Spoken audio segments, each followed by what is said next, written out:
I'm speaking to you tonight from Peduase Lodge after having just completed the last cabinet retreat of government for this year. And I thank you for allowing me into your homes once again. It is a little over 7 months ago since I started providing updates on the measures government was putting in place in response to the novel coronavirus disease. I've provided so far 17 updates which have demonstrated the coordinated approach we initiated towards winning the battle against the pandemic. We can safely say that the benefits are showing. During my last update, a month ago, we had a total of 507 active cases. 45,258 persons had recovered, and 297 persons had unfortunately died. As of Friday, 16th October, the number of active cases has declined further to 398, with 46,664 persons fully recovered from the virus, putting our recovery rate at 98.5%. 13 more deaths have occurred, bringing the total number of deaths tragically to 310, out of a total number of 510,074 persons tested. The rate of death, 0.5%, continues to remain very low. When you take a close look at the measures some other countries are having to take, including imposing nighttime curfews and partial lockdowns, declaring state of emergencies, limiting the numbers of people permitted at public gatherings, and mandatorily fining persons for not wearing masks, all in the bid to contain the second wave of the virus, we in Ghana have been spared all these developments and restrictions. We must, thus, be doing something right. In fact, our favorable situation at the moment is thanks to the effectiveness of government policies, the cooperation of you, the Ghanaian people, and ultimately, to the grace of God. The science and data tells us that the trajectory of the virus in Ghana mirrors that of an epidemic with reduced disease activity. Our daily infection rates are no longer in the hundreds as they were some time back. Presently, they are in the tens, averaging 25 new cases per day in the course of last week. This is in sharp contrast with what is happening in the countries that are experiencing a second wave of infections, where in some instances, new infections and hospitalizations are sadly in the thousands per day. In spite of our successes, I'd like to reiterate that this virus remains something of a mystery, and we should always rather err on the side of caution and continue to observe the protocols that have brought us to where we are.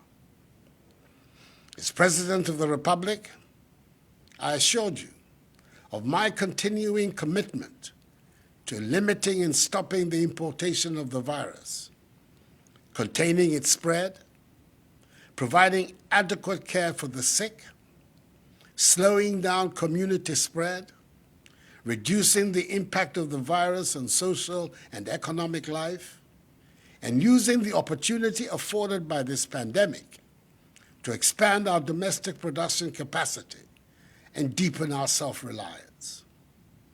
I remain committed to these objectives, and I will not stray from them.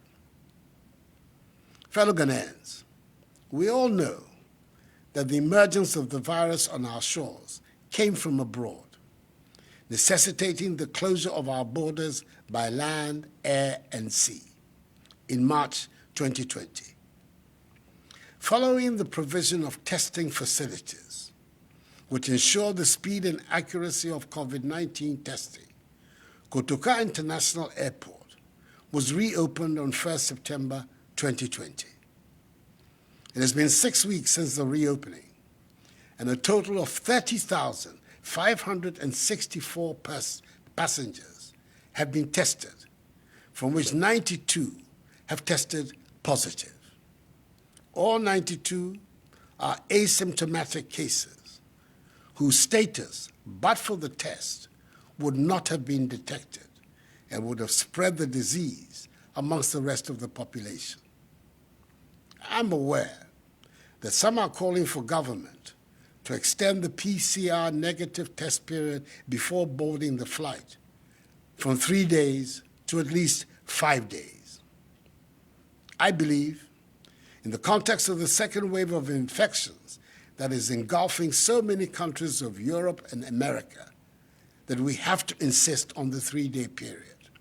It is better to be safe than sorry. Indeed, across the country, government has seen to the expansion of COVID-19 testing facilities from the initial 2 to 16, which include those of private sector providers. Additionally, some hospitals across the country have been equipped with the capacity to test for COVID-19. We now have more dedicated treatment facilities for dealing with the disease and have also improved considerably the availability of PPEs for our health workers. It is reassuring that we no longer have news of shortages or lack of PPEs. Through a public-private partnership, our nation is the beneficiary of a 100-bed infectious diseases center located at the Ga East Municipal Hospital, with plans in the offing to replicate it in Kumasi, Takoradi, and Tamale. Inasmuch as we currently have no patients at the isolation centers, I express the gratitude of the nation once again to private and religious bodies who provided their facilities to support the fight. These laudable efforts have manifested the collective will of the majority of Ghanaians to rally together, irrespective of ethnic, religious, or partisan political considerations, to help win this fight. It is important for me to stress that the cost of providing for the care of most persons stricken with the virus is being borne by government, ensuring that persons who tested positive and were in need of health care received it promptly. The strategic, controlled, progressive, safe easing of restrictions continues, with its overarching objective being to restore our lives and economy back to normal. SHS2 and JHS2 students are back in school, as are some students in tertiary institutions and colleges. Indeed, the academic year for new and continuing university students will commence from January 2021. Football, the passion of the nation, will return in 2 weeks. Private burials, still with a maximum of 100 persons, are being performed, and the limit on the numbers of persons who can attend conferences, workshops, and award events has been lifted, subject to the strict adherence of COVID-19 protocols. On the economic front, according to the Bank of Ghana, the Ghanaian economy is recovering faster than initially anticipated.